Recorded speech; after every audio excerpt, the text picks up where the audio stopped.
يا أيها الذين آمنوا اتقوا الله حق تقاته ولا تموتن إلا وأنتم مسلمون. يا أيها الناس اتقوا ربكم الذي خلقكم من نفس واحدة وخلق منها زوجها وبث منهما رجالا كثيرا ونساء واتقوا الله الذي تساءلون به والأرحام إن الله كان عليكم رقيبا. يا أيها الذين آمنوا اتقوا الله وقولوا قولا سديدا يصلح لكم أعمالكم ويغفر لكم ذنوبكم ومن يطع الله ورسوله فقد فاز فوزا عظيما. اللهم صل على محمد وعلى آل محمد كما صليت على إبراهيم وعلى آل إبراهيم إنك حميد مجيد. اللهم بارك على محمد وعلى آل محمد كما باركت على إبراهيم وعلى آل إبراهيم إنك حميد مجيد. واجب الاحترام محترم مکرم برادرم مولانا محمد اکرم رحمانی مطالعہ محبت حیاتی،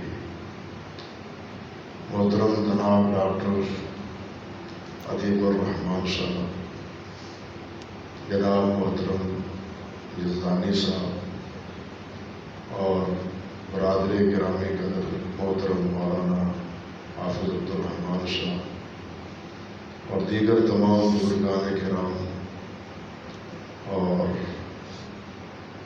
تشریف لانے والے اس مجلس میں رفقاء اور ساتھی اور بھائی،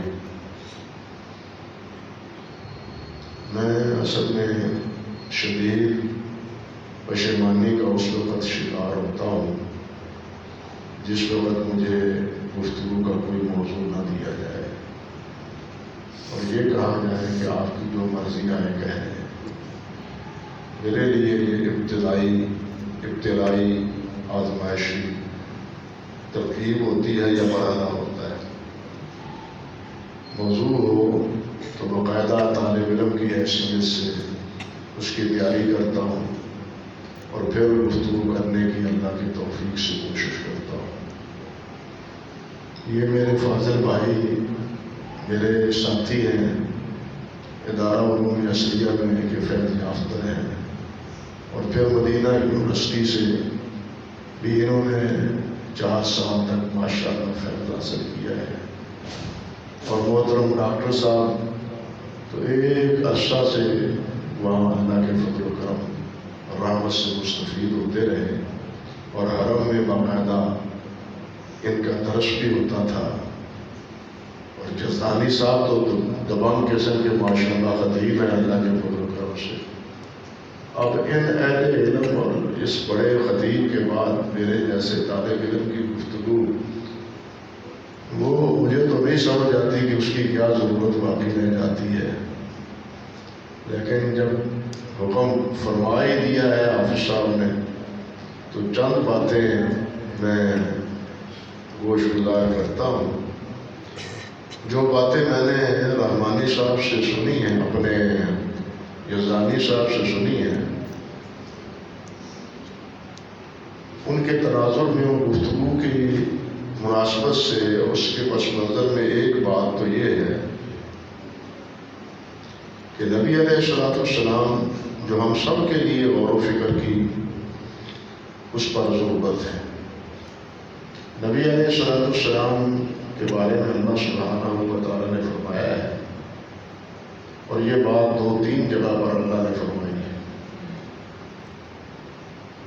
ایک جگہ اللہ پر فرماتے ہیں وَالَّذِي بَعَثَ فِي الْأُمِّيِّينَ رَسُولًا مِّنْهُمْ يَتْلُو عَلَيْهِمْ آيَاتِهِ وَيُزَكِّيهِمْ وَيُعَلِّمُهُمُ الْكِتَابَ وَالْحِكْمَةَ وَإِنْ كَانُوا مِنْ قَبْلُ لَفِي ضَلَالٍ مُّبِينٍ۔ کہ نبی صلی اللہ علیہ وسلم کی کتاب، حکمت اور تزکیہ سے پہلے یہ لوگ کیا تھے؟ کھلی گمراہی میں تھے۔ کھلی گمراہی میں تھے۔ اب جب یہ سوچیں کہ نبی علیہ السلام اور آپ کے اس تعلیم کی آغاز میں پورا 40 سال کا وقفہ ہے، اور اس 40 سال کے وقفے میں اللہ تعالیٰ نے فرمایا کہ یہ بالکل گمراہ تھے۔ اللہ رب العزت نے ایک جگہ ارشاد فرمایا ہے کہ آپ ان کو قرآن مجید کی تعلیم دیں اور ان کو ظلمات سے نکال کر نور کی طرف لے جائیں، لِتُخْرِجَ مِنَ الظُّلُمَاتِ إِلَى النُّورِ، ظلمات سے نکالیں۔ گویا رسالت سے پہلے اندھیرے ہی اندھیرے تھے، گمراہی ہی گمراہی تھی، ضلالت ہی ضلالت تھی۔ یہ اندھیرے کب چھٹے تھے؟ گمراہیاں کب ختم ہوئی؟ یہ صراط مستقیم سے کب پارا ہوئے؟ یہی امی جین یہ کب ہوئی؟ 40 سال بعد، پیدائش کے 40 سال بعد۔ آپ وہاں موجود تھے، زندگی گزاری آپ نے، بچپن گزارا، جوانی گزاری، تجارت کی، معاملات کیے، اسی ماحول اور اسی معاشرے میں رچے بسے، اور اس معاشرے کی اصلاح اور فلاح اور معبود وہ اس دور میں بالکل آپ کا عمل اور کردار ثابت ہے، بلکہ ہے ہی نہیں۔ صرف ایک حلف الفضول کا واقعہ آتا ہے جس میں آپ نے ایک کردار ادا کیا، دو قوموں کے مابین، لوگوں کے مابین صلح اور آشتی، اس کے علاوہ اور کوئی بات نہیں۔ اللہ اکبر کبیرہ۔ اب سوچنے کی بات یہ ہے کہ آپ کا وجود مقدس 40 سال تک اس ماحول اور معاشرے میں ہے، لیکن قرآن کیا کہتا ہے؟ اس 40 سال کو گمراہی کا زمانہ، ضلالت کا زمانہ، اندھیرے کا زمانہ۔ یہ اندھیرا کب چھٹا؟ یہ گمراہی کب ختم ہوئی؟ جب آپ رسول بنائے گئے، جب آپ نبی بنائے گئے۔ یہاں یہ بات بھی ملحوظ رہنی چاہیے کہ پہلے آپ نبی بنائے گئے ہیں، بعد میں آپ رسول بنائے گئے ہیں۔ جس وقت جبرائیل آئے ہیں، اقرأ باسم ربک الذی خلق، یہ ابتدائی 5-6 آیات سنائی ہیں، اس وقت آپ نبی بنے۔ اور اس کے تقریباً 3 سال بعد اللہ تعالیٰ نے فرمایا یا ایھا المدثر قم فانذر وربک فکبر وثیابک فطہر۔ یہ سورت مدثر جب ہوئی اس وقت رسول بنے۔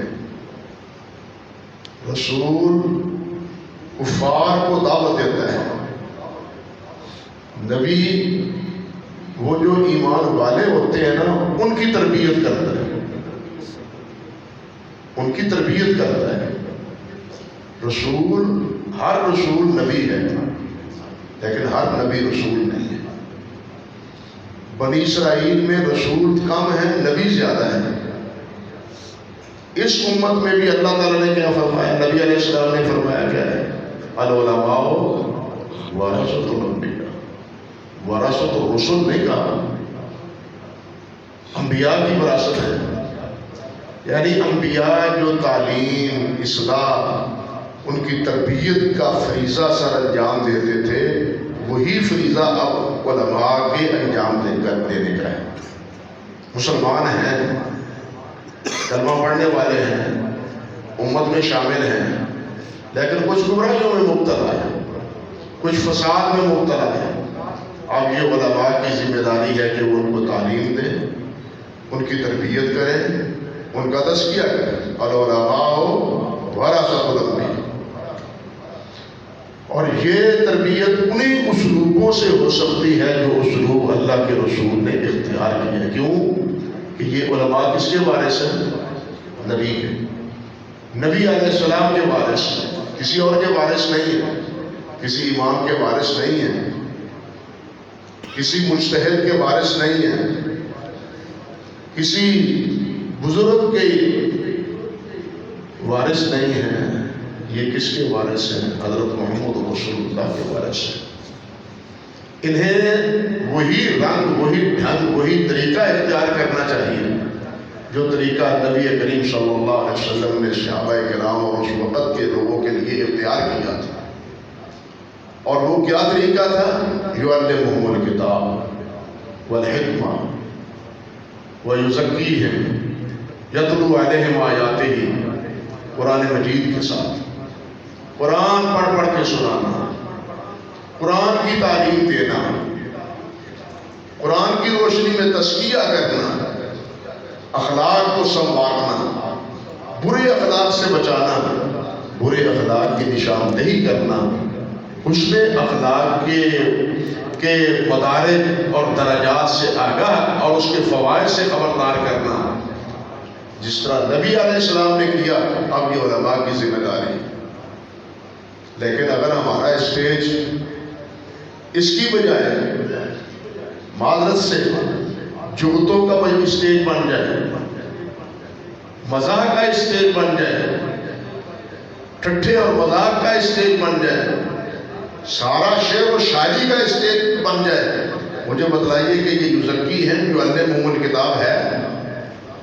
مجھے آپ بتلائیں، یہ یعلمہم الکتاب والحکمہ ویزکیہم، یہ اس وقت کا جو ماحول ہمارے اسٹیج کا بنا ہوا ہے وہ ان چار چیزوں سے وہ ہے، ملا ہوا ہے۔ تربیت ہے، تعلیم ہے، تزکیہ ہے، اس کا فیصلہ خود آپ کر لیں۔ آج ہم کہتے ہیں انقلاب نہیں ہے، ہم کہتے ہیں اخلاق نہیں ہے، ہم کہتے ہیں کردار نہیں ہے۔ کیوں نہیں کردار؟ ہمیں اخلاق کردار سمجھایا ہی نہیں جاتا، ہمیں قرآن تعلیم کی تعلیم دی ہی نہیں جاتی۔ ہزاروں نہیں لاکھوں روپے جلسے میں خرچ ہو جاتے ہیں، نتیجہ کیا نکلتا ہے؟ سننے والے سنا جاتے ہیں، سننے والے سن کے چلے جاتے ہیں۔ کیا تبدیلی آتی ہے عقیدے میں یا عمل میں؟ اگر سننے سنانے کے بعد کوئی تبدیلی واقع نہیں ہوتی تو اس سننے سنانے کا کوئی فائدہ نہیں، کوئی نتیجہ نہیں اس کے سننے سنانے کا، پیسے خرچ کرنے کا کوئی فائدہ نہیں، یہ کسی غریب کو دے دے، کسی یتیم کو دے دے۔ بات تو یہ ہے کہ اس سننے سنانے سے ایک انگیخت ہو عمل کی، عقیدے کی اصلاح کی، اپنے اخلاق کی اور اپنے کردار کی، اس کو سنوارنے کی فکر پیدا ہو جائے، پھر تو ہے ہمارے جلسوں کا فائدہ۔ اگر یہ نہیں ہے تو پھر ہمارے جلسوں کا کوئی فائدہ نہیں۔ اور فائدہ کیوں نہیں ہے؟ کہ ہم نے وہ دعوت و تبلیغ کا یا تعلیم کا وہ منہج ہی بدل دیا ہے جو اللہ نے اپنے نبی علیہ السلام کے لیے منتخب کیا ہے۔ یہ طریقہ اللہ نے منتخب کیا ہے۔ آپ قرآن مجید پڑھیں، آج قرآن کی تعلیم دیں، آپ تزکیہ کریں ان کا، ان کے اخلاق اور ان کے کردار کو سنواریں، ان کی جو کمزوریاں ہیں اخلاقی ان کی نشاندہی کر کر کے ان کو دور کریں۔ آج ہمارا یہ موضوع نہیں رہا، ہم سب اپنے آپ کو سمجھتے ہیں ہمیں تو کمزوری ہے ہی نہیں، ہمیں میں تو کوئی کمی ہے ہی نہیں، اور یہ سب سے بڑا المیہ ہے، سامعین میں بھی اور سنانے والوں میں بھی۔ جب تک کمی نہ سمجھی جائے، بھائی گھڑے میں جب پانی پڑنے کی گنجائش ہے تو تبھی آپ پانی ڈالتے ہیں نا اس میں، اور گھڑا پہلے ہی بھرا ہوا ہو تو پانی اس میں ڈالیں گے تو پانی کہاں جائے گا؟ زمین پر گرے گا، گھڑے میں تو نہیں پڑے گا۔ اگر ہمارا دل و دماغ خالی ہے کس سے؟ کتاب اللہ کی تعلیم سے، سنت رسول کی تعلیم سے، تزکیہ اور تربیت کی تعلیم سے خالی ہے، پھر تو فائدہ ہوگا۔ لیکن اگر ہم سمجھتے ہیں ہم پہلے ہی بھرے ہوئے ہیں، ہمیں تربیت کی ضرورت ہی نہیں ہے، ہمیں تزکیہ کی ضرورت ہی نہیں ہے، ہم تو خود مزکی ہیں، ہم تو خود تربیت کرنے والے ہیں، تو ہم کس سے تربیت حاصل کریں گے؟ ہم کس سے تربیت حاصل کریں گے؟ سب سے بڑی ضروری چیز یہ کہ ہمیں چاہیے کہ ہم تربیت، بلکہ تعلیم اللہ اکبر کبیر. علماء یہ کہتے ہیں، دو جملے کہتے ہیں، تعلموا قبل ان تصور، بڑے بننے سے پہلے علم حاصل کرو. سرداری، کوئی عہدہ، کوئی منصب، اس کے حاصل کرنے سے پہلے علم حاصل کرو.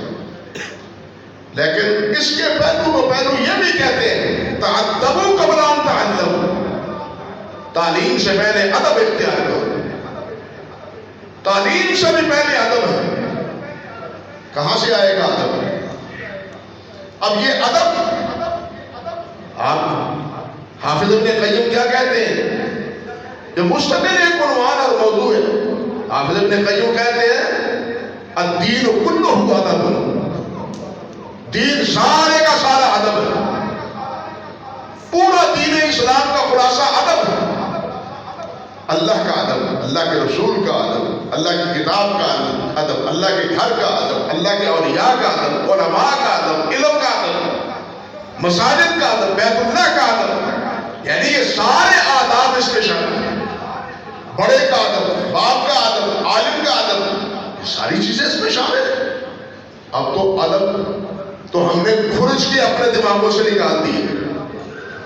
بھائی ہم کسی کو بڑا مانے تو اس کا ادب کریں. ہمارے بھوت میں تو اپنی بڑائی چھپی ہوئی ہے. بات سمجھے یا نہیں سمجھے؟ ہمارے ذہن میں تو اپنا بھوت سوار ہے، میں بڑا ہوں سب سے، میرے جیسا کون ہے. حالانکہ جو یہ سمجھتا ہے کہ میرے جیسا کون ہے، اور وہاں کہتے ہیں وہ جاہل ہے. پوچھ حضرت صاحب سے، جو یہ سمجھتا ہے نا کہ میں عالم ہوں، اور وہاں کہتے ہیں مجھے تو جاہل ہے. اس کو علم کی ہوا نہیں لگی، اسے پتہ ہی نہیں کہ علم کتنا ہے، کتنا گہرا ہے، کتنا وسیع ہے، اور اس کا دائرہ کتنا بڑا ہے. یہ بیچارہ وہ کنویں کے ڈڈو کی طرح دو تین چھلانگیں ادھر لگائی، کہنے لگا بس دریا سمندر اتنا ہی ہے. اسے کیا پتا کہ علم کا دائرہ کتنا ہے.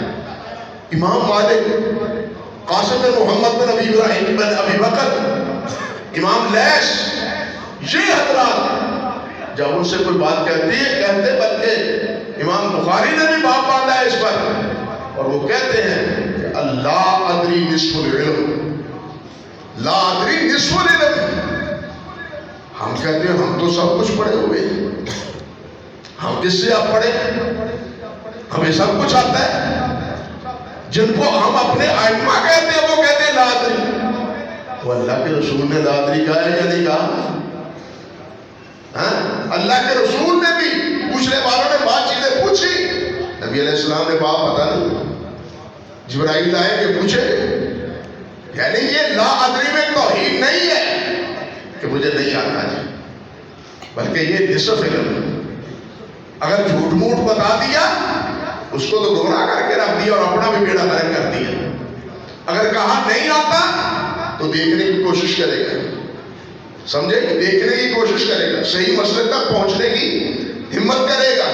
لیکن جب کہا اور ٹال مٹول ہو گیا، میری جان چھوٹے ہو جانے والا کام جانے، بیڑا اس کا بھی غرق، بیڑا اس کا بھی. اور یہ خود اللہ کے رسول نے فرمایا ضلوا فضلوا، جاہلوں کو عالم بنائے سمجھیں گے اور ان کو اپنا امام بنائیں گے، ان سے مسئلے پوچھیں گے. فرمایا فضلوا فضلوا، وہ خود بھی گمراہ اور لوگوں کو بھی گمراہ. اب ہمارا عمل و کردار یہ، ہمارے ماحول کا رونا یہ ہے، حقیقت یہ، اور بالخصوص معذرت کے ساتھ ہمارے اہل حدیث کا جو آج کا ماحول بنا ہوا ہے. آپ جانتے ہیں میڈیا پہ کیا خاک اڑ رہی ہے. انا للہ و انا الیہ راجعون. کتاب و سنت اس بے حماقت کی کوئی اجازت نہیں دیتی. اللہ سبحانہ و تعالی ہمیں سمجھ کی توفیق عطا فرمائے اور اپنے آپ کو سمجھنے کی توفیق. حدیث تو بالکل موضوع ہے، حافظ ابن قیم نے بھی کہا ہے، لیکن بات صحیح ہے کہ من عرف نفسہ فقد عرف ربہ. جس نے اپنے آپ کو پہچان لیا اس نے رب کو پہچان لیا. اپنے آپ کو پہچانے کہ میں کیا ہوں، میں انسان ہوں، اور میں کیا ہوں، محتاج محض ہوں، فقیر ہوں، مقتا ہوں، بقاری ہوں. یا ایھا الناس انتم الفقراء الی اللہ. لوگوں تم سب فقیر،